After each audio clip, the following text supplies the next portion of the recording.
I'm Cayetana. I'm the Linn County Public Health Medical Reserve Corps. And I'm here with Neyo, one of our amazing volunteers. And well, I know Joe knows it, but does anyone has any idea what a Medical Reserve Corps is? Ever hear about it? No. So actually the history of the MRC started after 9/11. There was a lot of people that wanted to respond and help out, but there was not a way to verify license, provide liability coverage. They saw that there's not a structure for that. A lot of people wanted to help, but how we can organize and structure that. So after that, the Office of the General Surgeon create what is the MRC, the Medical Reserve Corps. And with that, it's medical providers. Initially, it was only medical providers, and it was a way to have them all together. Their license are verified. There's some liability protections that they could give. It was structure all that people that wanted to help. A lot of counties, it's a national network. It's all over the United States. And Linn County never had an MRC. They tried to build one, but for a reason, it never grew. So until 2 years ago, that we were able to create our Linn County Medical Reserve Corps. In our case, we have medical professionals and non-medical, because we found that also it's important to have non-medical professionals that they can take care of a lot of things, and we have the medical providers focusing on providing medical care. We started, as I said, 2 years ago. We are a small group, growing. Right now we have almost 25 volunteers. Maybe it sounds that there's not that many people, but it's people that is really dedicated. Neyo's gonna talk a bit more about what entitled to what means to be a MRC volunteer, and they're like really dedicated individuals that they're here to help. We respond emergencies and disasters. When something happens, we support ESFA, that is the medical part. When there's an emergency, there are different agencies working. And what we can do is we can provide first aid, medical triage, help in a shelter. We did it, for example, during the ice storm. We were able to support the Cottage Grove shelter during that time. And when there's not emergencies and disasters, we provide a lot of trainings in the community. We can do those trainings in English and Spanish. And yeah, Neyo's gonna talk a bit more about that. But yeah, we've been 2 years. Our main goal is to have in each area around Linn County a group of local volunteers. We think it's important. Why? Happen here in Upper Mackenzie, something happens, it took us an hour to come from Eugene, and maybe the roads are closed. So if we have people here trained and ready to respond, we can support the community much better. And I'm gonna let Neyo. Yeah, before you go, I just wondered, how do you interact with the community emergency response teams? CERT. So we've been starting working in Eugene, and we need to see how because what we do is kind of different, but we've been in meetings talking with each other. We did some trainings for CERT, and we received some CERT trainings. So we are kind of aligned. The same with Eugene, in that case, Eugene and Springfield Fire. We did some trainings for them. I'm in contact with the fire department here, trying to see if we can know more about each other and how we can complement. So we can, for example, our medical protocols are the same, the EMS. We're using the same. Why? Because then we are aligned. And with CERT, it's what I said. We've been building that program for 2 years, and it looks a long time, but there are a lot of things to do and a lot of protocols and SOPs and a lot of things to build. So we are like trying to engage with all those, with CERT, with search and rescue, with fire departments. Are you involved with COAD? Yes. Yeah. Good. So hopefully that we can grow even more, and then you can talk more about specific the trainings that we do and what is to be a volunteer with us. I coordinate the program. That's my full-time job, So I like to always give the perspective of Mayo, that he's been with us since the beginning, and we started together during COVID, helping out. So yeah, thank you.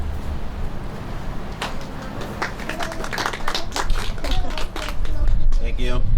My name is Jesus Leon Nello. I've been a volunteer literally all my life since I was 18 years old.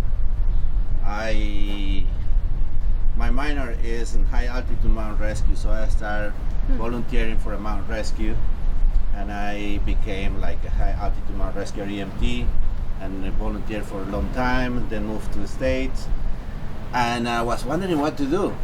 And I was like, I don't know what to do, so I started looking for options, and I started volunteering for Mackenzie Fire and Rescue.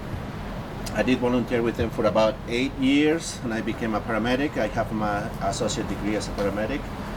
And then I was like, what else am I going to be doing? So I started working for Lane County for the COVID response, and keep working with the community all over the place. And one of the things that I've noticed as a volunteer, and out of a state, out of the United States as well, is the lack of integration between agencies. And that's what we're trying to do now as a member of the MRC, is creating this alliance in between organizations, which is extremely important for moments of emergencies.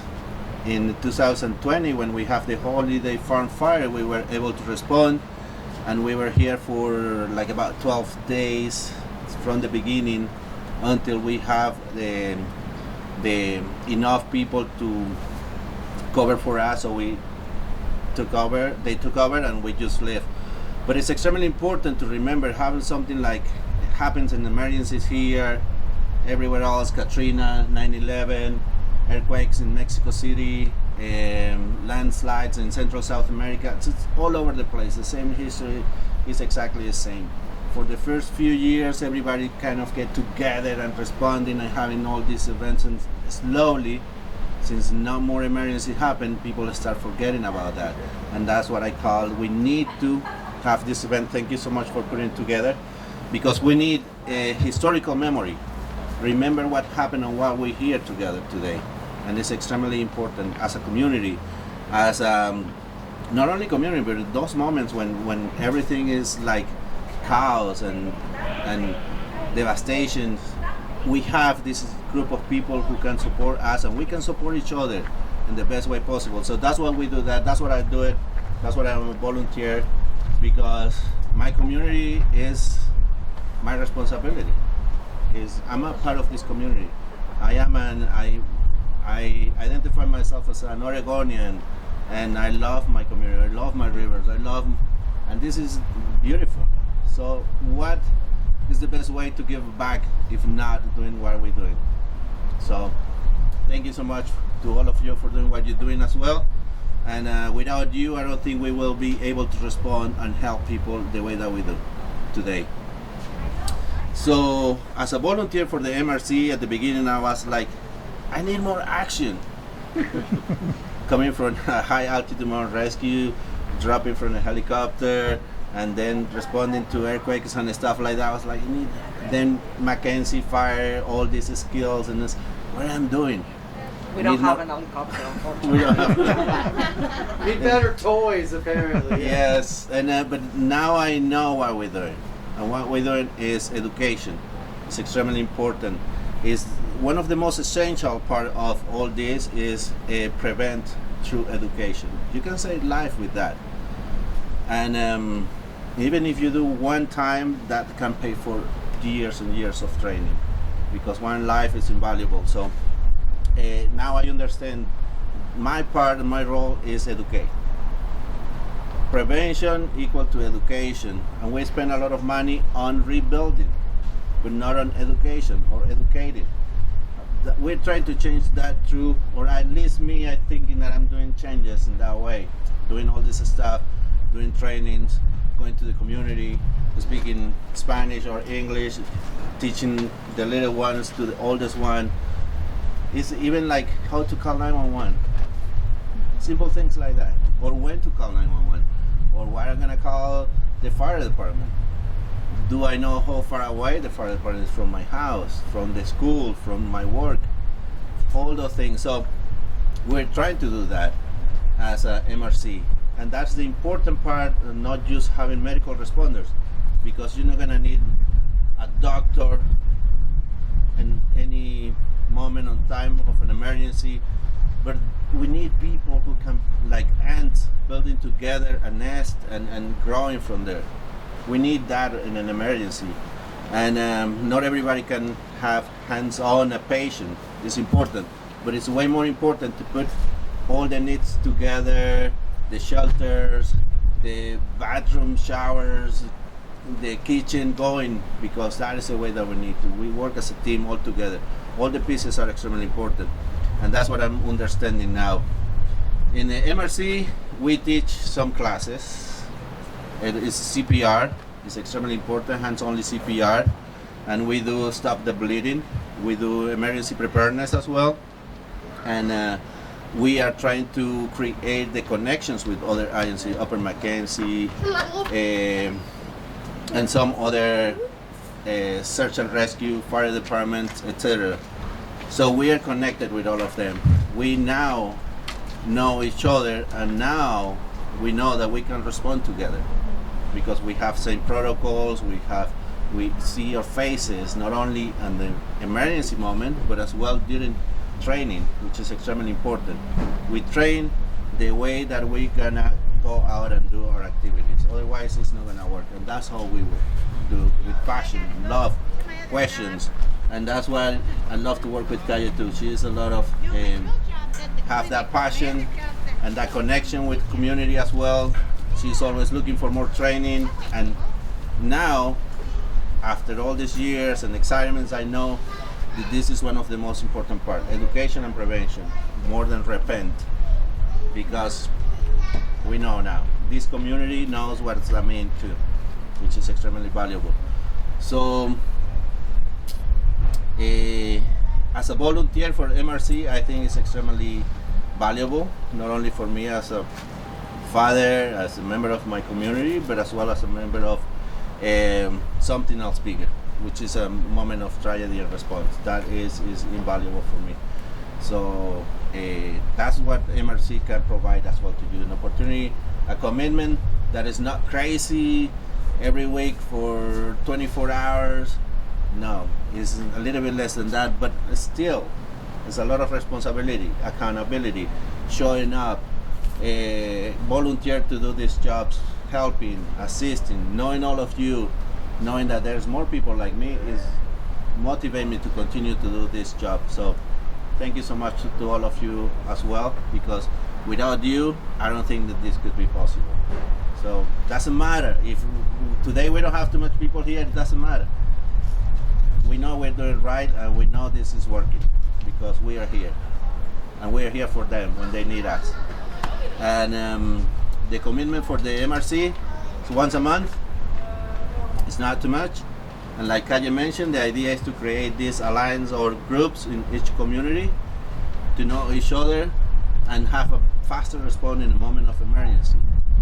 Ice storm, snowstorms, fires, smoke. You're talking about smoke, and people don't really see that, but there's a lot of knowledge that it was a wonderful presentation, by the way. Seriously, things like that are important. We have a lot of farms around, people who work outside, they don't have the knowledge. It's extremely important to share all that knowledge. And thank you so much for listening and for being here today. Questions? Yes. First question: how are you guys funded? Are you a nonprofit, or where do you get your money? No. So that's tricky. So we were able to create the MRC with federal funding. It was the MRC Strong, and it was specific to build new units around the country. That funding was 2 years. It's ending now. I think that a lot of people here heard about the EPA grant that was awarded to Linn County. We were part of that to create those resiliency hubs and make our program grow. That's been so far terminated, but we're still in that limbo. But we're trying to find other ways to keep us. We're trying to. Unfortunately, we are not the only ones. I wish, not that, but I wish that it didn't happen to that many. But that's where we are. But our decision is like, with what we can, still making that happen. Maybe we don't have that much resources, that much, but just showing up right now. Yeah. My other question, I lost it. Now it's coming back. Oh, do you do on-site trainings? Like if we wanted to Yes. group So together? that's part. We can go anywhere in Lane County, and we don't.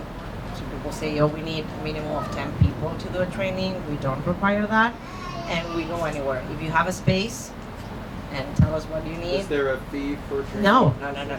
Everything. The only thing with the hands-only, with the CPR, it's hands-only CPR. We cannot certify. We don't have the budget to pay for it.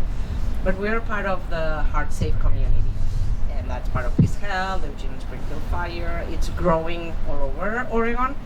And what we do is that hands-only CPR training that it's more for the general population, so everyone gets comfortable performing CPR, practicing, and also we teach them how to recognize if it's a cardiac arrest, what's a heart attack. We work a bit of that, but not a 4-hour training PowerPoint. It's just hands-on. And yeah, we go. I was specifically wondering about, you mentioned disaster preparedness training. And I was just thinking some of the people that are attending this might be interested in a deeper dive. Yeah. Specifics, if that's the kind of the nature of that class, that we might talk about, seeing if we can get a group together that were interested in what they needed to have on hand in their go bag, or I don't know what. Yeah, it's that part. It's like also with the preparedness. We work together with Joe, and they develop a lot of that. For what we do mostly, it's like what to do, and it's but yeah, together, and yeah, we can definitely put that. Yeah, and it's what I said. Doesn't matter the day of the week. Doesn't matter the time. So maybe it's modified or adjusted Yeah. to fit the. We adjusted all the trainings. It's depending also the public that it's, we have some that we did one that it was mostly like images, and we adapted to, in that case, for the public that it was, yeah. We can do local farms too. We did a lot of Yeah. farms as well, training all the staff on CPR and some emergency. First aid.